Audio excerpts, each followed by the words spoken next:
please don't let their secret out. But if you meet a Fixie, please don't let their secret out. But if you meet a Fixie, please don't let their secret out. The aquarium. The coast is clear. The humans have left. Come on, let's go.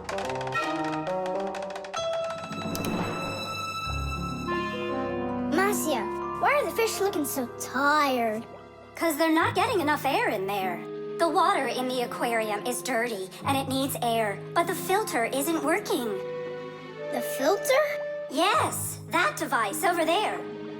These fish need our help, and if we don't do something right now, they could die. Right. First, I'll fix that light, while you and Masiya go over there and see what is wrong with the filter.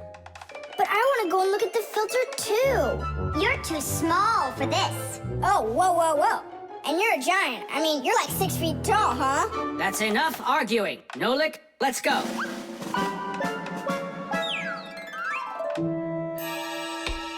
Well, let's check it. Not working. Nolik, where are you? I'm up here. What are you doing up there? Nothing. Holding on. We don't have time for that. Get down. We have to get this switch working.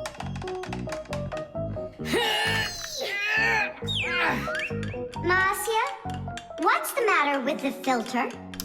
Well, probably something's caught inside and it's stopping the motor from turning.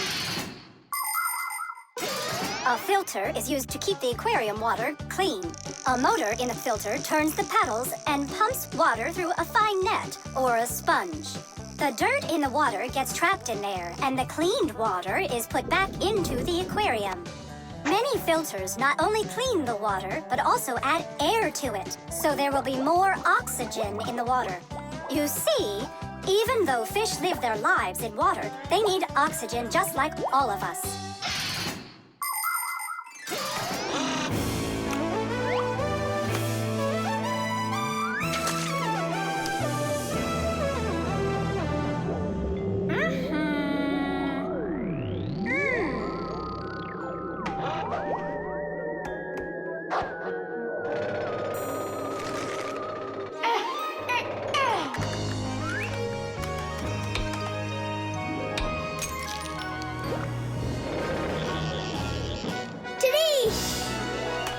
Way to go there!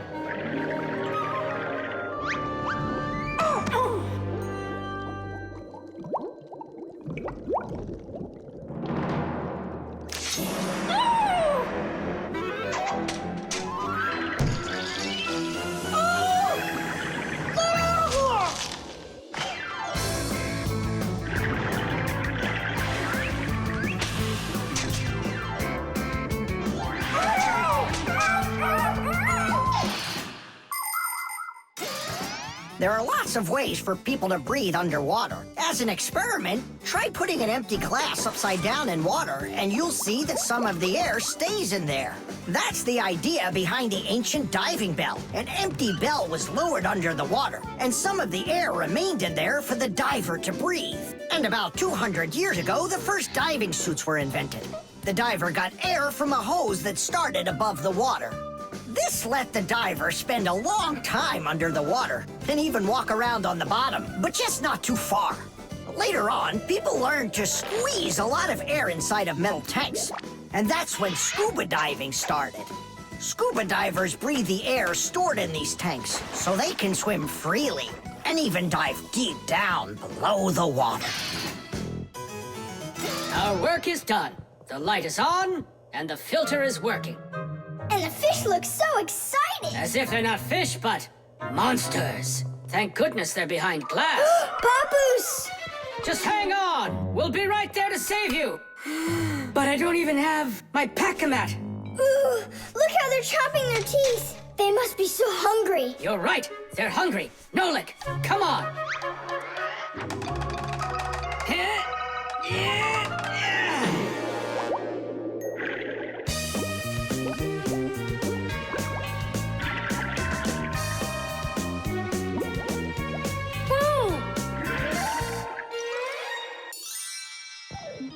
I can't believe save those fish. They're so ungrateful. We went ahead and fixed their filter, and all they wanted to do was gobble us up. And I'm the one who saved you from them. I was the one watching what was going on.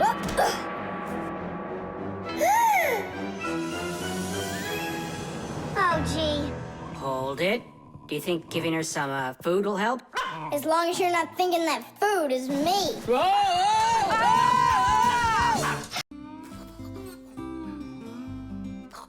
The remote. Hey, Simka, the button got stuck on the remote. How can we get it back out of there? Look and learn, Nolik. Please help. Oh, come on, come on, come on, come on, come on. Oh, oh, oh. Should I let it go now? Oops.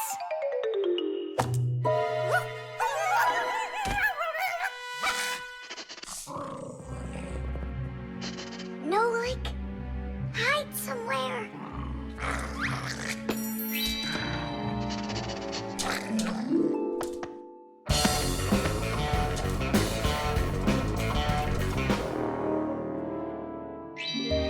Nolik, she stole the remote. Nolik? Where are you hiding? Nolik! Hello there, Fixies! Hey, where are you?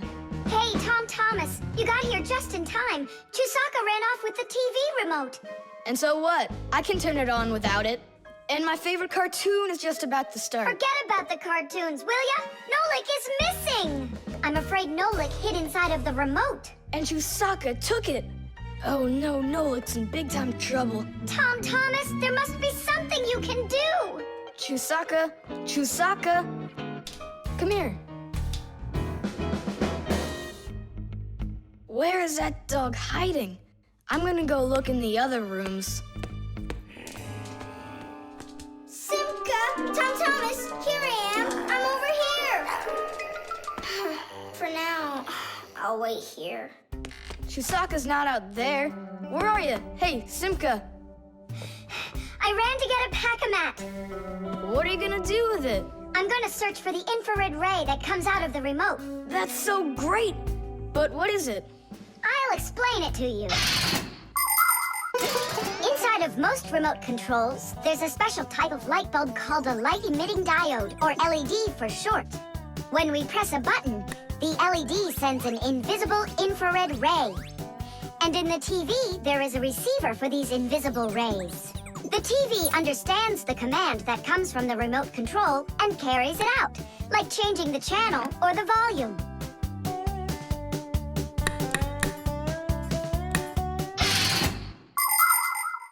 If the rays are invisible, then how is it possible to see them? In the pack-a-mat, I've got these special goggles that can help me. And now what? Yell to Nolik. Get him to close the contact on any one of the buttons. Nolik! You gotta push one of the buttons down on the remote! A button? But how am I gonna do that? Wait, 1 second. Chusaka Chusaks with a brain full of rocks. Meow. Meow. Oh, Mama Mia. Now she'll eat me together with the remote. Nothing for you here. But here's something. There he is. He's over there. Chusaka, come here. Do you want a hot dog? So you want to play tough? All right then.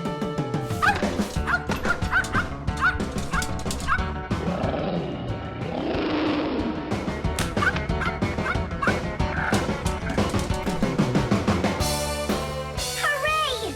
You're in one piece. How did you find me? By looking out for the remote's rays. It's just a shame it's impossible for me to see him. What are you saying? You can! If you want to see infrared rays, all you have to do is look through a digital camera. Try it for yourself. Turn on the camera on a mobile telephone. Now go ahead and press any button on the remote control and point the camera toward the front of it. You'll see a bright dot on the screen of the camera. That's the light-emitting diode working. It's letting off a special light that can't be seen by the naked eye. It's also possible to point the remote control at a mirror. And then through the camera, you can see how the light-emitting diode turns itself on. So what that means is that invisible rays bounce off of a mirror in the same way that regular light does. So you can control the TV by bouncing the light from a remote control off of a mirror. You don't believe me? Then go ahead and try it yourself. By the way, if your toys weren't all stuffed under the bed, we would have found the remote without the goggles. Don't worry about it. When the cartoons are over, I'll put them away. So, you done watching? Time to clean up. The compass.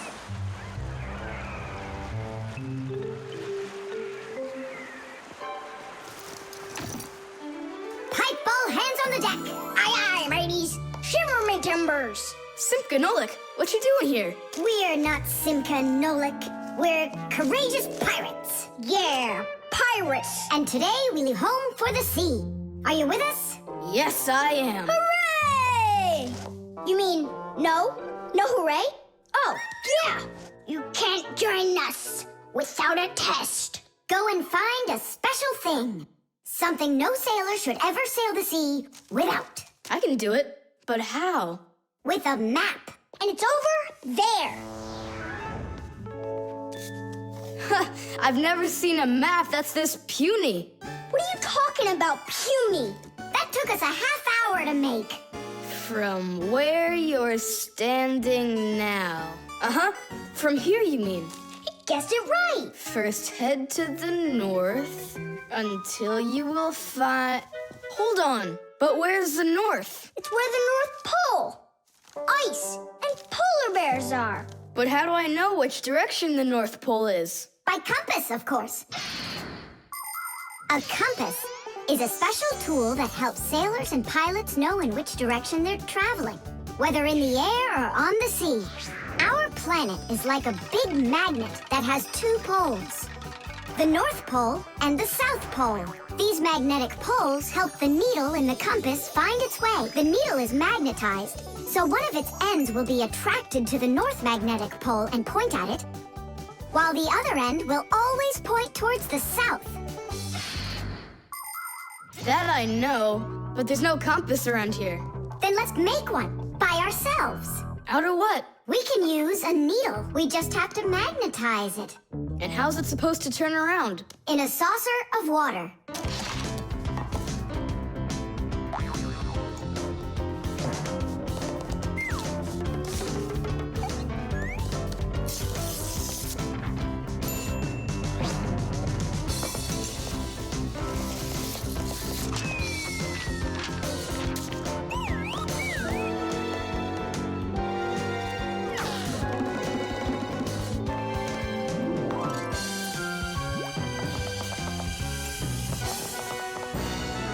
Well, there you go.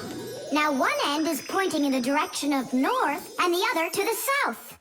But which points where? Well, there's the window, so that can't be the right way. The north is there. I'm really liking this sharp little fella we've got here. You calling me a little fella? No, it's just the way us pirates talk. All right then, north we go.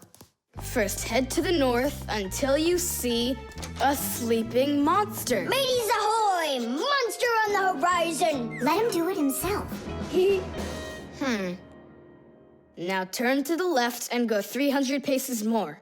300? Exactly. I counted on myself. Uh-huh.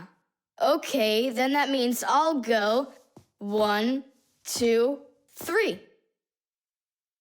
Now straight ahead until you get right up to the giant tree. You call that a tree? Wow, amazing! I can't believe my eyes. It's a real ship compass. It's also called a marine compass. The first compass was invented more than 1,000 years ago in ancient China. With its help, the Chinese were able to travel across the desert. And about 200 years later, the compass appeared in Europe. Whether the Europeans came up with the idea for the compass themselves or took it from the Chinese isn't clear. But one thing's for sure, we Fixies remember how those early compasses were built. The first compasses were made with a magnetized needle on top of a floater inside a bowl of water. Later, the needle was put on top of a pin that let it spin freely, and it started to look like the ones we use today. Since the needle of a compass always points to the north, a sailor can easily figure out which direction he needs to turn his ship. If he wants to go north, he follows the needle north. If he wants to go south, he goes in the opposite direction. Your dad brought it home with him late last night from his work. You were asleep. Hold on. I want to check something. What's up?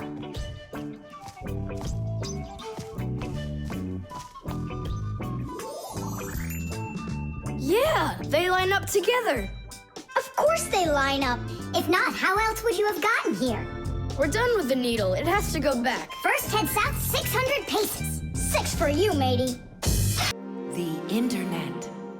Well, maybe it's, Don't think so. It's probably, You call for me, children? What's the matter? take a look. I've never seen anything like it.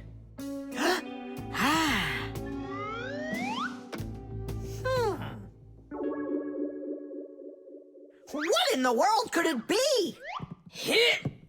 Maybe it's a bathroom scale? Or a clock with a digital display. Wait a sec, are there instructions around here for this thing? I couldn't find them anywhere. That's a problem. Well, then let's try to figure it out. What are you trying to figure out up there? What a huge hockey puck! It's big enough for a monster! And the name is so silly, T-Robot. Why don't they just call it the Trollbot? Or I got it, the Trollboat. Please, stop the racket. So what could this thing do, huh? I have no idea. We could try finding it on the internet. Where? Just run along, you two. We don't need any internets. We can handle this. Go on, go. Don't interrupt us. Sure, whatever you say. Come, Nolik. We'll find it out by ourselves. Yeah. How? So, you remember what it was called? A Trollboat. Nah. A Trollbot. You're right. Hop to it.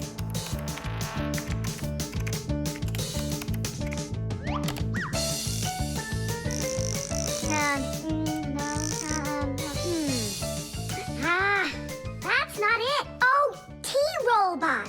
You're right. There it is. A robotic vacuum cleaner. You mean it vacuums by itself? It's a robot, so yeah. Class.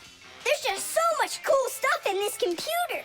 Nolik, this information is not on this computer. It's on the internet. From your computer, you can send a letter to another computer. You can also download a song or a photo from another computer. That's all possible because most of the computers in the world are connected to one another as part of a huge web. And this World Wide Web is what we call the Internet. Thanks to the Internet, we can take a peek at just about anywhere in the world and find information we need about anything.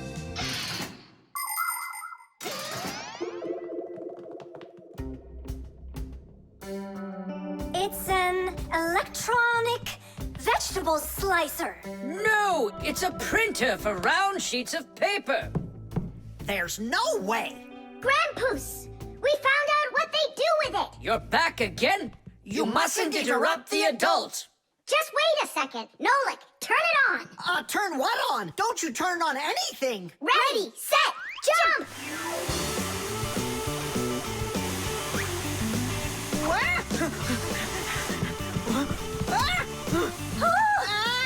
Help me! No, hold on! What was that? It's a robotic vacuum cleaner. It runs itself. And where did you find the instructions for it? On the internet. Just ask and it tells you. You can really just ask and it tells you? Uh-huh. If you want, we can show you. We'd love to see it. Sure, why not? Hip. Whoa! On the internet. Hey, wait for me!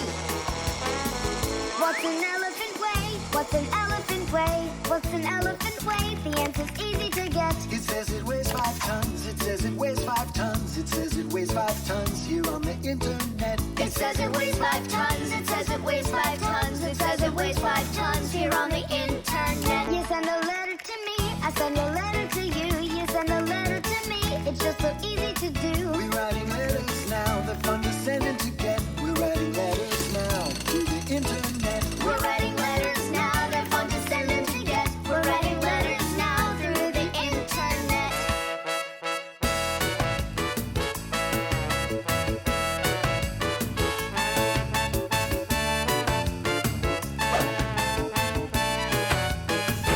Who, what, where, and how. Who, what, where, and how.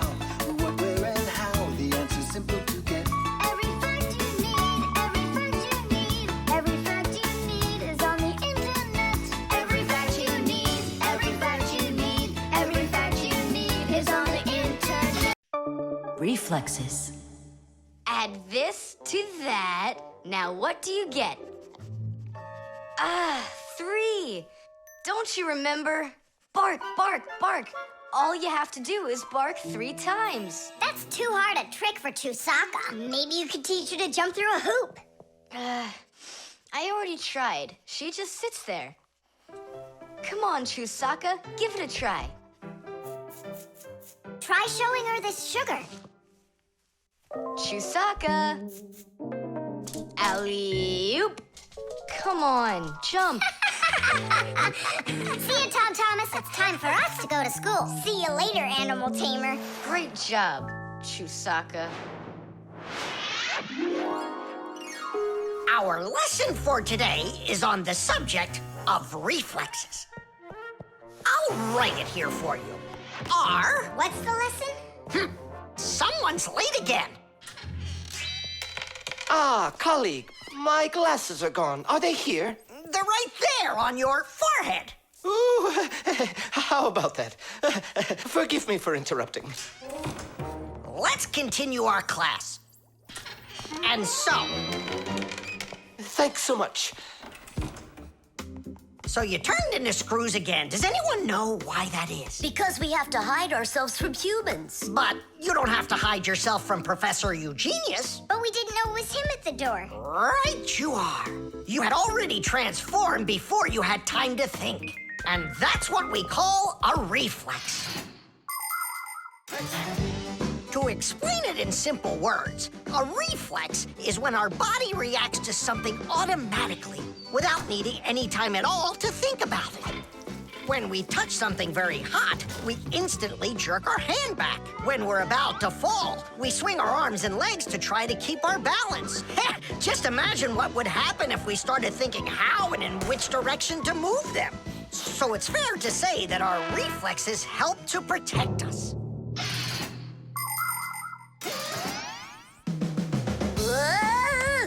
No kidding. They protect us.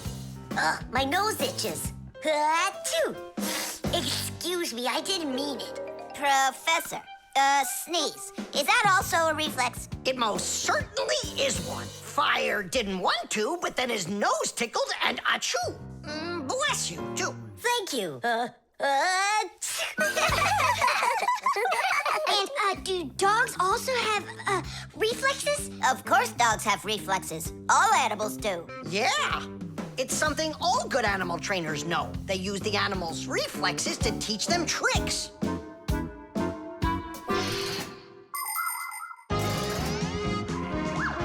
Many humans teach their pets lots of commands, like to bring a ball, to count, or even to dance. But to train a pet, you gotta know what to do. A good animal trainer always has plenty of treats handy. As soon as an animal follows a command correctly, like standing on its hind legs or jumping over a hurdle, the animal gets a treat. And then the trainer makes a unique signal right away, like clicking his fingers or blowing a whistle. After repeating this training over and over, the animal develops a reflex. Once it gets the signal, it carries out the command and then gets a treat. But the most important thing about animal training is to love your trainee and never hurt it. Otherwise, no treat will work. Thomas, we just learned in Fixie school how you can train Chusaka. Yeah? With the help of reflexes. With what? Where's Chusaka? Call her. Chusaka, come here. Give her a math problem. A nice simple one. Add this to that. Now what do you get?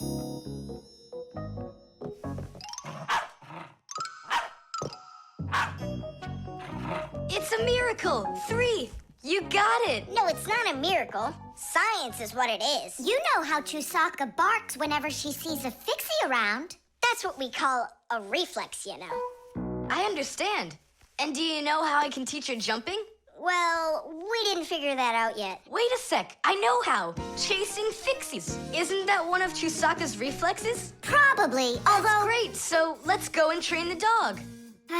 Nothing's ever too much for a good friend. Chusaka.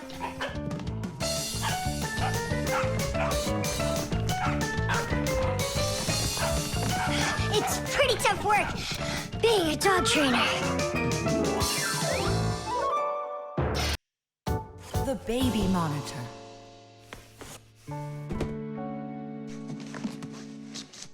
Oh, it's my old baby monitor.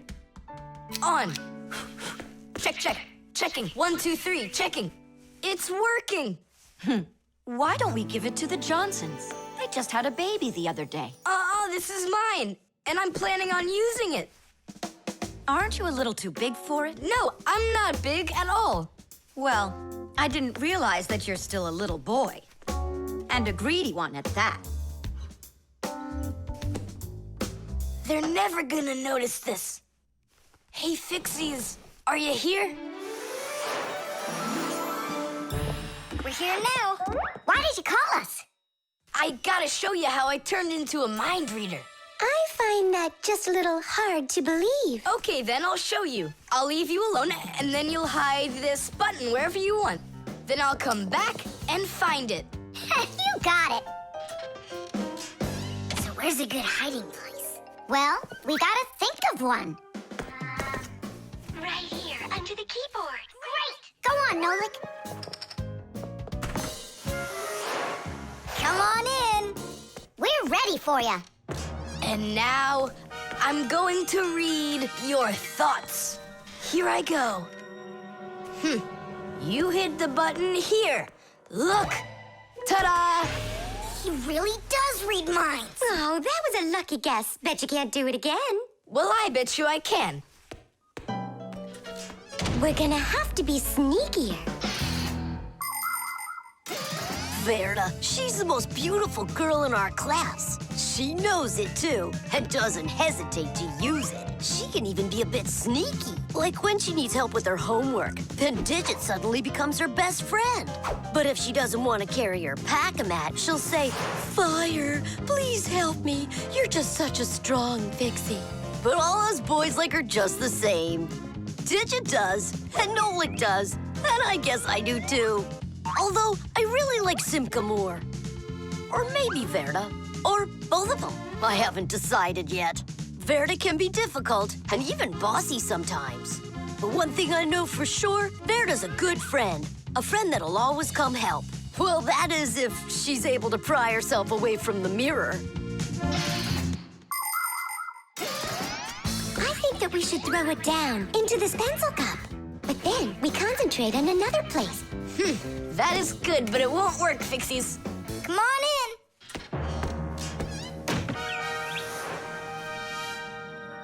Uh-huh. Aha! It's in here. Tadish? Simka, were you thinking about the cup? No, I swear. And my mind was blank. Then who did, huh? Uh-huh. Thomas, what do you say we go again? As many times as you want. Shh, I know how he's been doing all of this. It's a baby monitor. That's how we can hear what we're saying. I don't get it. A baby monitor helps parents watch over their babies. The system has 2 units that look like wireless telephones. The parents keep one of the units by their side and put the other one in the room where the baby is sleeping. If the baby suddenly wakes up and starts crying, the unit in the baby's room will pick up the sound and send it by radio waves to the parents' unit. Mom or Dad will hear the crying and go and comfort their child. And so he's listening to us now. This time I know what we should do. We'll hide it under the globe. Ooh. Go on. Uh-huh. Aha! Huh? Where is it? If you read our minds, you'd find your button under the baby monitor. You tricked me. That's really not nice. And spying on us is nice, you think? I'm sorry, I just thought it'd be fun. Well, anyhow, Tom Thomas, you're too old for this thing. Unless, of course, you still need it. I'm not a baby. I was just, checking it. I'll go and give it to Mom. Mom, I'm not greedy. About what? Let's give this monitor to the Johnsons, and this car is for their baby boy. I don't think that baby's big enough yet for your car. So what? Soon he's gonna get bigger and become a big boy, right? Like me. The armor. 2, 23, 24, 25. Ready or not, here we come. I heard him. He ran into the hallway. You check the kitchen, Nolik, and I'll check the living room.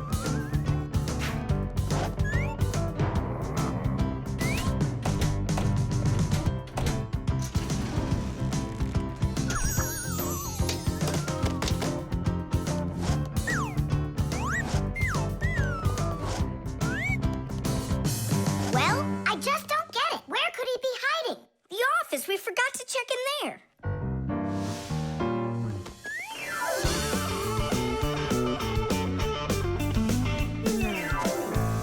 There's nowhere in here for him to hide.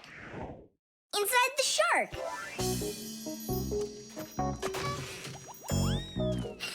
Nolik, Tom Thomas couldn't even fit half of himself inside of that shark. Yeah? Then in that huge vase. Uh-huh. He's all scrunched up in there and laughing at us. Oh! Simka! There! Did you hear that? He is in there! There's no one. But I know that I heard a hee-hee. You imagined it. Let's go take a look in the bathroom.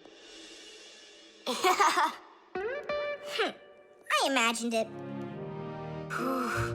It's so stuffy inside this armor.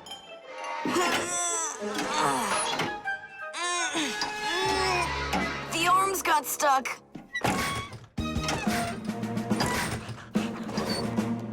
Where else could he be? Who is that? Simka the Knight! He came to life! Well, how much longer are you gonna look for me? Armor is very hard clothing worn by warriors to protect them against swords and arrows. People started making armor in ancient times, but the full body armor that knights wore didn't start until the Middle Ages. The armor worn by knights on horses was heavy. It could weigh 100 pounds, and if a knight got knocked off of his horse, he'd need help to get back up again. By the way, the knights' horses, they wore their own heavy set of armor for protection. Hey, did you turn into statues? Tom Thomas? Is that you in there? Who else? Lift up this visor, I can barely breathe. And how come we should do it? 'Cause I can't. Don't you see? My arms got stuck. We see. You look funny. Funny to you, but now I'm stuck and I can't get out of here. Come on, help me out, please. Great! Chusaka's just what we need right now. Chusaka, what's wrong with you? It's me. Hey, stop it.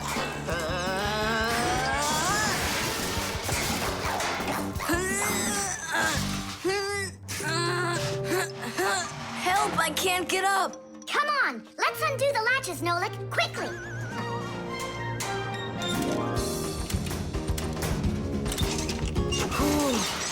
Thanks for helping me. It was nothing. I couldn't have done it without you. Let's put the night back together. Uh-huh. Before Dad gets back. Protective clothing isn't just for people who are fighting in battles. Travelers put on special nets to protect themselves against mosquitoes and gnats. And beekeepers wear protective clothes too. If they had nothing to protect them from bee stings, their job would be quite painful. Without their protective clothing, it would be impossible for firefighters to go into burning buildings and save people. And how could astronauts go into outer space without special clothing? It's freezing up there and there's no air to breathe at all. And that's why they wear a special costume called a spacesuit when they travel. The spacesuit not only protects astronauts from the cold, but supplies them with air so they can breathe. By the way, the Fixies also wear protective clothing so they can stay safe while they work. Well, there. Did we get it right? It looks like we got it right. Only, where's the helmet? Nolik went to get it. Tom Thomas! Helmet delivery! Thanks there, Chusaka. Whoa there, Warhorse. Calm yourself down. There we go. It's all back in place again. Too bad that your knight looks like a ballerina twirling around. You see, his arm. I can't move it. It's stuck. Here's what we'll do. Give him something to hold.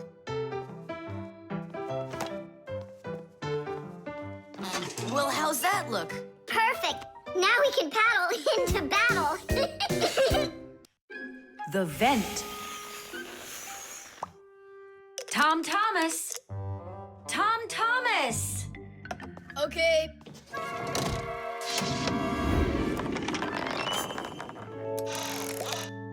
Simka, Tula, check it out. It's pretty, isn't it? Oh, splendid. It's nothing but a trinket. It's completely useless. Useless? Look how well it matches my hair clip. Useful things are the kinds of things you truly need. For instance, like this rope ladder I've got. It's splendid. And where do you plan on climbing with this thing? Now this mirror here is both useful and pretty. Oh, how splendid. Tula, you say everything is splendid. Well, here's something super splendid that I bet you don't have.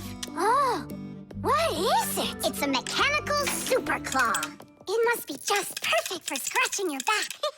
Now look what I have. A photograph of Vector. And he signed it for me, too. Are you sure that's Vector? You've got a photo of the bravest Fixie on the face of the entire planet? Yeah, and the most beautiful. Is it him for sure? No way. Let me take a look. You'll smudge it. You've been fooled. No.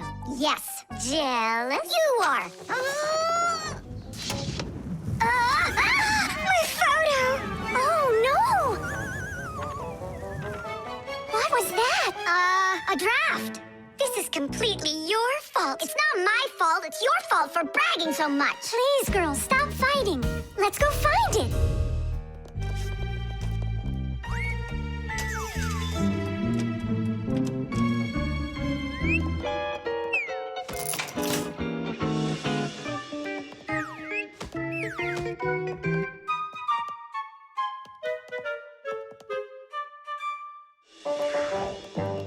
It's just horrible to lose a picture signed by the most famous Fixie ever. It will be horrible when that picture of a Fixie is found by humans. So where could it be? I know how we can find it. Exactly. We'll blow a bubble and watch which way it goes as it floats away. We'll follow it and find your picture. Do you know why you can blow bubbles out of soapy water? At the surface of any liquid, there's an invisible film that is very thin but very strong. If you want to see it for yourself, fill up a glass with water all the way to the very top. Now you need to take a coin and carefully drop it into the water sideways. Then drop in another coin, and another, and another. You'll see that the water doesn't pour out, but rises up and forms a hump. That's That's because the water at the top sticks together. Why? Because of a force called surface tension. Thanks to surface tension, water can form drops. It also helps us blow soap bubbles, because when we add soap into the water, the film gets even stronger, but still not strong enough to stop the bubbles from bursting. Okay, it's ready. Now we need to blow. Do it together. And... I don't think this way's gonna work.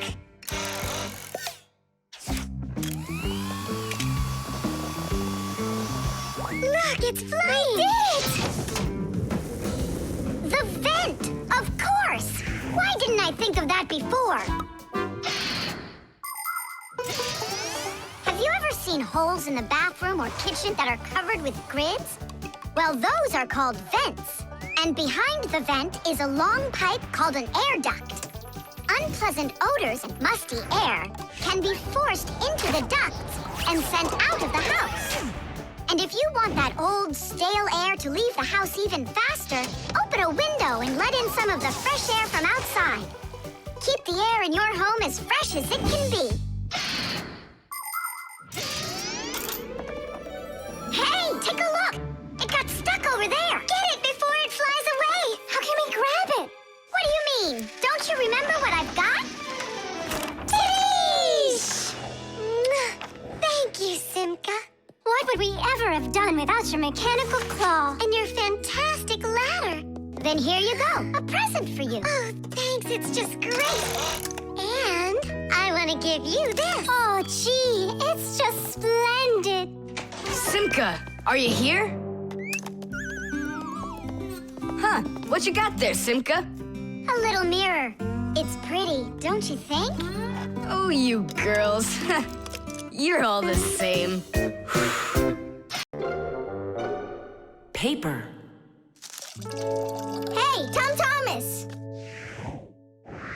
You're watering plants? Not only, I'm writing an essay for school. I don't get it. I have to write an essay that's called How I Take Care of Nature. Only I have to write what's true, so I'm writing what's true. Watering my plants. Oh! Chusaka. Chusaka, come here, girl. Stop. Don't be scared. Why did you pick her up? I want to pet her a little so I can write about how well I take care of animals. Tom Thomas, I want to take care of nature too. That sounds good. And what should we be doing? We could try saving air by not breathing as often. Awesome idea! Way to go! Saving air! Let's go for it. And ready?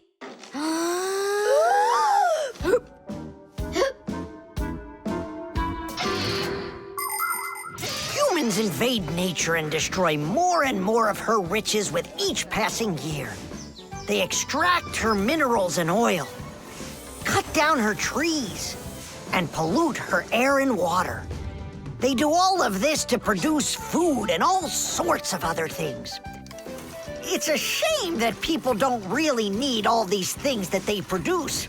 They often buy something and then just toss it away when it's still almost new. And then there's all the food that humans buy and just throw away. So if you want to help nature, try not to buy anything that you really don't need. And take good care of the things that you do buy.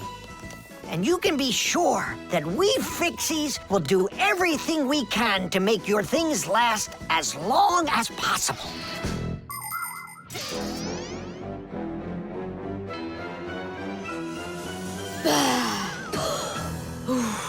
That's it. Now we can write it. Uh-huh, write this. I also do my duty by saving air. A whole 20 seconds worth. You got it? What's that noise? Huh. I must have left it running when I needed some water for my plants.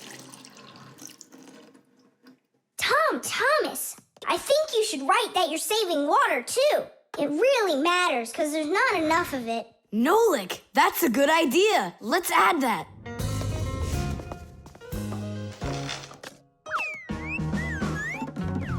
Hi there. What are you guys up to? We're writing about how Tom Thomas protects nature. It's a homework assignment for school. Uh-huh. I've already written how I'm watering the plants, I'm good to living creatures, how I'm saving air and water, and how I'm conserving carrots, too. I never want to eat them, especially in soup. Not eating your vegetables? No way. Doesn't count. You sure that? Mm-hmm.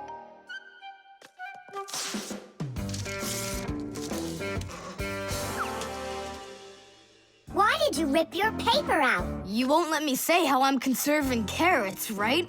So I'll have to rewrite it. You're not taking care of nature. What? Where'd you get that idea from? That's all I'm doing. No. When you keep on throwing your paper out, it means you're not taking care of trees out there. What trees are you talking about? Didn't you know humans make paper out of trees? Humans make paper by cutting down trees and shredding the pieces into chips. The chips are then placed in water, chemicals are added to the solution, and then it is all mixed together into a mushy, watery substance called pulp. Next, the water is drained from the pulp, and with the help of huge rotating drums, is flattened into thin sheets of paper.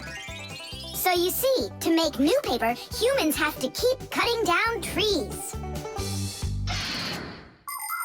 And you should know this. If every person on the planet would use one less sheet of paper, you know, they'd save 1 million trees all together. You sure? I'm sure. And now that you know about trees and paper, what are you gonna do next? Hey, you know, I've decided not to write any essay for school. You what?